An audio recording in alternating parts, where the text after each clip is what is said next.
Borrow Smart segment brought to you by rsrhomeselect.com, rsrhomeselect.com. Understanding common types of debt and how to avoid growing debt. Debt can feel like a heavy burden, but understanding the different types of debt and how to manage them can help you stay financially healthy. From student loans to credit card debt, here's a guide to common types of debt and tips to avoiding growing debt. Student loans. Student loans come in two main types: federal student loans, which are backed by the government, and private student loans, which are offered by banks, credit unions, and other lenders. Number one, federal student loans. These loans typically have lower interest rates and more flexible repayment options compared to private student loans. They also offer benefits like income-driven repayment plans and low forgiveness programs for certain professionals. Second, private student loans. Private student loans usually have higher interest rates and fewer borrower projections compared to federal loans. They're a good option for filling the gap between financial aid and the cost of attendance, but should be used wisely. To prevent student loan debt from dominating your life, budget carefully. Prioritize loan payments and explore income-driven repayment plans or loan forgiveness programs. Communicate with lenders if you face financial hardship and seek guidance from financial advisors. Credit card debt. Credit cards are a form of revolving credit, which means you can borrow money up to a certain credit limit and pay it back over time. If you don't pay off the full balance each month, you accrue interest on the remaining balance. Credit cards often have high interest rates compared to other types of loans, which can make it easy for debt to spiral out of control if not managed carefully. To avoid credit card debt, pay off balances in full each month to avoid interest. It's a myth that you need to carry a balance to build credit and set a budget to limit spending. Avoid maxing out credit cards and avoiding making only minimum payments. Monitor spending regularly and prioritize paying off high-interest debts first. Car loans. The interest rate on car loans can vary depending on factors like your credit score, the length of the loan term, and the types of vehicle you're purchasing. Car loans are typically secured by a vehicle itself, which means the lender can repossess the car if you fail to make payments. Cars lose value over time. So it's important to consider how much you're willing to spend on a vehicle relative to its long-term value.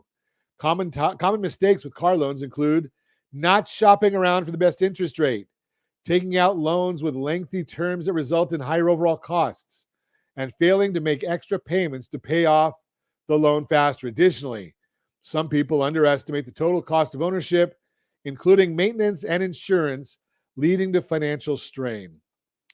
Hey, don't forget, car loans, you can refinance those too. So a lot of people don't realize that. Personal loans are typically unsecured, which means they are not backed by collateral like a car or house. Personal loans often have fixed interest rates, which means your monthly payment stays the same over the life of the loan. Lenders usually require a credit check to qualify for a personal loan, and your interest rate will depend on factors like your credit score and income. Common mistakes with personal loans include borrowing more than needed, neglecting to compare interest rates and fees from multiple lenders, and not understanding the terms and conditions of the loan. Additionally, some people use personal loans for non-essential expenses, increasing their debt burden unnecessarily. It's also common to overlook the impact of the loan on overall financial health and fail to create a repayment plan.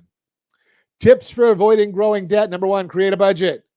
Track your income and expenses to see where your money is going each month. Set spending limits for different categories like groceries, entertainment, and transportation. Prioritize essential expenses like housing, food, and utilities, and cut back on non-essential expenses where you can. Number two, build an emergency fund. Save money in an emergency fund to cover unexpected expenses like car repairs, medical bills, or job loss. Aim to save enough to cover 3 to 6 months worth of living expenses or more if you have dependents or are self-employed. Number three, pay off high-interest debt first. Focus on paying off debt with the highest interest rate first. Like credit card debt, consider strategies like the debt avalanche or debt snowball method to prioritize your debts and pay them off more efficiently. Number four, negotiate lower interest rates. Contact your lenders to see if you qualify for lower interest rates or better repayment terms. Consider transferring high interest rate credit card balances to a card with lower interest rates or take out a personal loan to consolidate debt. Seek financial assistance if it's needed. If you're struggling to manage your debt, don't be afraid to ask for help. Give us a call again at 800-306-1990, 800-306-1990. We've got people that can help you.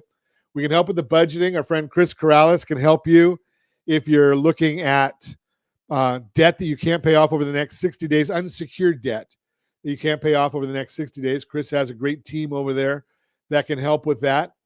And I know where to find them. So all you have to do is give me a call again to help you out. The Borrow Smart segment brought to you by rsrhomeselect.com, rsrhomeselect.com.